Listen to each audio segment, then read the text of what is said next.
Hola, ¿qué tal? Mi nombre es Oscar Valerio Vargas, estudio en la Benemérita Universidad Autónoma de Puebla y hoy les vengo a hablar acerca del tema de circuitos en serie, correspondiente a la materia de electricidad y magnetismo. Empezaré por algunas definiciones.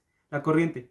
La corriente queda expresada con la letra I, que es la cantidad de energía que atraviesa una sección transversal, la cual es conducida por materiales que permiten el flujo de los electrones. Esta energía, este tipo de corriente se mide con amperes y queda expresado como I igual a Q sobre T, donde I es la intensidad, Q es la carga en coulombs y T es el tiempo en segundos, aunque también puede expresarse con la ley de Ohm. Voltaje. Son todas las cargas opuestas que tienen cierta energía potencial para la separación que hay entre ellas. La diferencial de la energía potencial también queda expresada como voltaje en volts, donde V es igual a W sobre Q, donde V es igual a voltios en V, W es igual a joules y Q es la carga en coulombs.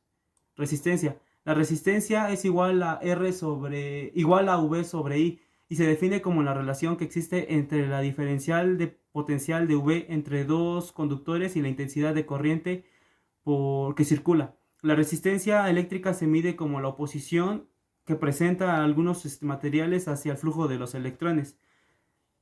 Después hablaremos acerca de la potencia, la cual es un otro concepto fundamental dentro de este tema, la cual expresa con W y tiene cierta relación entre las cargas de la energía y de los voltios que se presentan dentro del circuito. Ley de Ohm. La ley de Ohm establece que la corriente es directamente proporcional al voltaje e inversamente proporcional a la resistencia, lo cual queda demostrado en la fórmula que es I igual a V sobre R, donde I es la corriente en amperes, V es el voltaje y R es ohms. Comprobación de la ley de Ohm. Aquí podemos ver algunos despejes que se pueden hacer con la fórmula de la ley de Ohm, que es muy útil. Y, por ejemplo, si la corriente es inversamente proporcional con la resistencia, como lo expresa Ohm, cuando la resistencia se reduce, la corriente se incrementa. Y a su vez también es viceversa, que cuando la corriente se incrementa, la, se reduce la resistencia. Circuitos en serie. Los circuitos en serie son aquellos que están dentro de una sola trayectoria y que está formado por diferentes materiales como las resistencias. Y a través de cada resistor incluido dentro de la misma corriente pasan todas las demás, los resistores que están conectadas a él. La corriente dentro de los resistores siempre será la misma. Y para eso también tendremos que tener en cuenta unas fuentes de voltaje, las cuales pueden ser de corriente alterna que se define como aquella corriente que no tiene ninguna magnitud y sentido y que siempre anda cíclicamente. Las fuentes de corriente directa son las que transforman las fuentes de corriente alterna y las vuelven constantes. Algunos ejemplos de estos tipos de fuentes son las baterías, que transforman la energía química en energía eléctrica. Estas están compuestas por unas celdas electroquímicas conectadas eléctricamente y cuentan con cuatro elementos que son electrodos positivo y negativo, un electrodito y un separador poroso. Se dividen en dos grupos, los cuales son primarios y secundarios. Las baterías primarias son aquellas que solo se pueden usar una vez, ya que por su composición química no pueden volver a ser utilizadas. Y las baterías secundarias son aquellas que por su composición pueden ser recargadas. Otro ejemplo serían las celdas solares, las cuales se basan en el efecto de fotovoltaico, que es el proceso mediante el cual la energía es transformada en energía eléctrica. Y después también tenemos en cuenta el generador que está compuesto por las dos fuentes de energía de corriente alterna y corriente directa. Los generadores eléctricos convierten la energía mecánica en energía eléctrica. Esto mediante un proceso llamado principio de electromagnetismo. Esto se hace a través de las placas que se giran y que convierten esta energía. Fuente de potencia electrónica convierten el voltaje de corriente directa a corriente alterna. Y esto se hace a través de dos filamentos que quedan expresados aquí en la imagen que les estoy presentando. Después hablaremos acerca de las características de los circuitos en serie. Los circuitos en serie tienen características que por lo general siempre deben de ser usadas. El terminal de salida de un elemento, que es el negativo, siempre va unido a la entrada de otro elemento que es positivo, es decir, que se unen por negativo con positivo, no pueden unirse en negativo porque se repelen.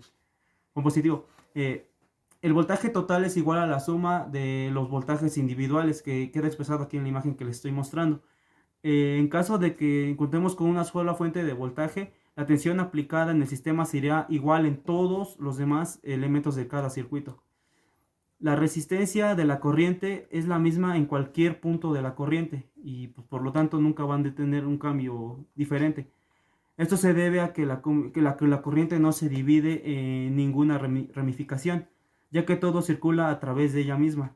Y por lo tanto también expresamos que las resistencias total del circuito es igual a las sumas de las resistencias individuales. Divisor de tensión. Un circuito compuesto por un par de o una serie de resistores conectadas a una fuente de voltaje actúa como divisor de voltaje. Es decir, que el voltaje se va dividiendo entre el total de series que hay. La caída de voltaje total, localizadas en una trayectoria cerrada única, se divide entre los resistores en series cerradas con cantidades directamente proporcionales a los valores, y lo cual queda expresado con la ley de Ohm como V sub I igual a I por R sub I. La caída de voltaje a través de cada resistor en combinación con los resistores de la relación de dicho valor de la resistencia a la resistencia total multiplicada por el voltaje de la fuente, que es lo que acababa de explicar. Fuentes conectadas en serie. Cuando dos o más fuentes de voltaje están en serie, el voltaje total es igual a la suma algebraica de dichos voltajes de fuentes individuales, lo que implica que las polaridades de estos voltajes deben ser tomados en cuenta. Las fuentes con polaridades opuestas tienen voltajes con signos opuestos. Esa que se usa con la fórmula de VST igual a VS sub 1 más VS sub 2 más VS a la N, donde N se expresan a las diferentes cantidades que se van a usar. Voltaje de Kirchhoff. A través de esta ley de voltaje de Kirchhoff, se establece que un circuito en serie es igual a la suma de todas las caídas de voltaje localizadas en una trayectoria cerrada, que es igual al valor del voltaje total de la fuente en dicha espira. Se puede expresar con la ecuación de Vs igual a V1 más V2 más V3 más V a la N. La suma algebraica de los voltajes, tanto en fuentes como en celdas, localizadas en una trayectoria es igual a 0. Por consiguiente, esta fórmula puede expresarse como Vs menos V1 menos V2 menos V a la N es igual a 0. Bueno, y eso es todo y espero que les haya gustado.